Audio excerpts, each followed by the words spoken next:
Hello guys, how are you? I hope you will be fine. Today we will discuss lesson 7, a merchant and his donkey. Merchant means vyapari and donkey means gadha. A merchant and his donkey, vyapari और उसका गधा. A merchant used to take goods in the market on the back of his donkey to sell them every day. एक व्यापारी रोज गधा के पीठ पर सामान लादकर बेचने के लिए बाजार जाया करता था. One day he loaded bags of salt on the donkey's back. एक दिन उसने गधे के पीठ पर नमक के बोरे लाद दिए. There was a river on the way which they had to cross through a breeze. वे एक नदी पर बने सेतु पार कर जाया करते थे. While crossing, the donkey unfortunately slipped and fell into the river. इसी दौरान दुर्भाग्यवश गधा फिसलकर नदी में गिर जाता है. The salt dissolved in water. और उसके पीठ पर लदा नमक पानी में घुल जाता है. To his surprise, the donkey found that the heavy load on his back had become lighter. गधा आश्चर्य में पड़ जाता है क्योंकि उसे यह महसूस होता है कि उसके पीठ पर लदा हुआ बोझ हल्का हो गया है. The next day, the donkey willingly fell into the river. अगले दिन गधा जानबूझकर नदी में गिर गया. On the third day also the donkey repeated the same act. तीसरे दिन फिर से गिर गया और अब वह इस काम को रोज करने लगा. The merchant suffered a great loss. व्यापारी को इससे भारी नुकसान हुआ. He understood the donkey's trick. वह गधे की चाल को समझ गया. On the other day, अगले दिन The merchant loaded cotton instead of salt on the donkey's back. व्यापारी ने गधे की पीठ पर नमक के बजाय रुई लाद दिया. When the donkey was crossing the river, जैसे ही गधा नदी पार करने लगा, he willingly slipped and fell into the river again. वह जानबूझकर फिर से फिसलकर नदी में गिर गया. Shocked, उसे घोर आश्चर्य हुआ. He found that the weight on his back was getting heavier instead of becoming lighter as used to be on the other days. क्योंकि इस बार उसका बोझ हमेशा की तरह कम होने की बजाय बढ़ गया. The foolish donkey could not succeed this time. बेवकूफ़ गधा इस बार अपने चाल में सफल नहीं हो सका. He began to feel much pain because of the heavy load. और भारी बोझ के कारण उसे बड़ी तकलीफ हुई. The merchant laughed at the donkey for his foolishness. The donkey was punished for his wrong and cunning deed. व्यापारी को मूर्ख गधे पर हंसी आ गई. गधा को अपने द्वारा किए गए बुरे कर्मों का फल मिल गया. बच्चों, अब इस लेसन को हम लोग अच्छी तरह से समझ चुके हैं. Now we will go ahead to increase our vocab. Unfortunately, due to bad luck, दुर्भाग्यवश. Slipped, lost control, फिसल गया. Surprise, wonder, आश्चर्य. Breeze, a road over a river, pool. Willingly, intentionally, जानबूझकर.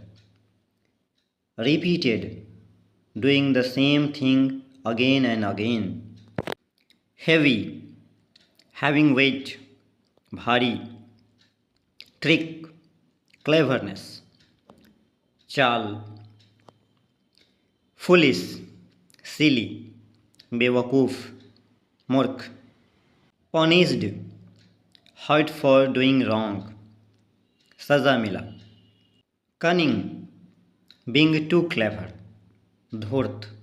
Now we will discuss question answer related to this lesson. The first question is Answer the following questions. A. From where did the donkey fell into the river? Donkey river में कहाँ से गिर गया? Answer. The donkey fell into the river from a bridge.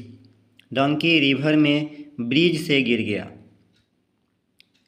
How did the merchant take the goods to the market?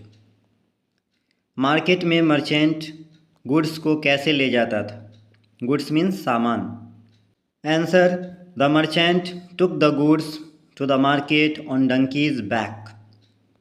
Merchant सामान को गधे के पीठ पर लाद कर मार्केट ले जाता था. C. What happened when the donkey slipped from the bridge? Donkey जब ब्रिज से नीचे गिर गया उसके बाद क्या हुआ? Answer. The donkey found that the heavy load on his back had become lighter. Donkey जैसे ही ब्रिज से फिसलकर नीचे गिर गया तो उसके बाद उसे ऐसा महसूस होने लगा कि उसके पीठ पर लदे हुए बोझ हल्के हो गए हैं. D. What did the merchant load on the donkey's back when he understood the donkey's trick? Merchant जब डंकी की चाल को समझ गया तो मर्चेंट ने डंकी के पीठ पर सॉल्ट के बदले क्या लाद दिया? Answer. The merchant loaded cotton instead of salt on the donkey's back. Merchant भी बहुत समझदार था.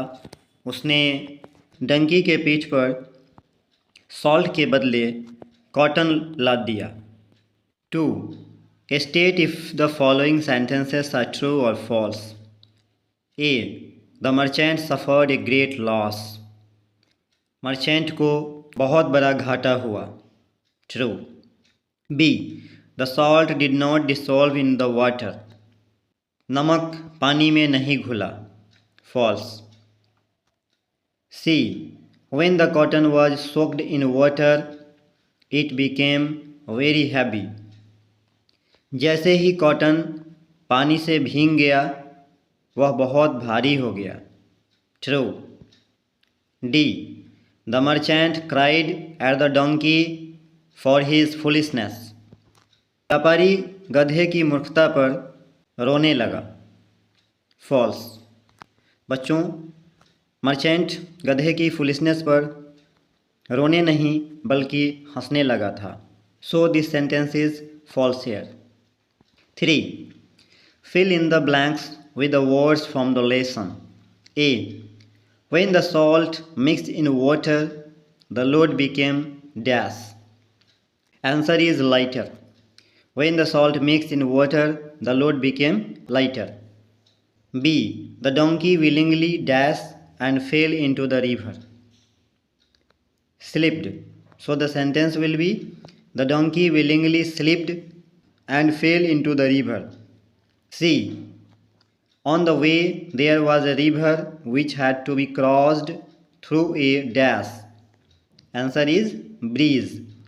On the way there was a river which had to be crossed through a breeze. D. The merchant could understand the donkey's dash. Trick. The merchant could understand the donkey's trick. 4. Put a tick on the correct option to complete the sentences. A. It mixed in water. Donkey, cotton, salt, breeze. The right answer is salt. Answer 3. The donkey showed its foolishness, cunningness, intelligence, bravery. The right answer is cunningness. Answer 2. C. The load of cotton on the donkey's back when soaked in water became. The right answer is heavy. Answer 2. The donkey received dash for his wrong and cunning deed. The right answer is 4. Punishment. बच्चों, अगर अभी तक आपने हमारा channel subscribe नहीं किया है तो अभी सब्सक्राइब कर लें. साथ ही बेल आइकन को भी दबा दें और इस वीडियो को लाइक करें. ज़्यादा से ज़्यादा अपने दोस्तों के साथ शेयर करें। Thanks for watching. Keep watching the video.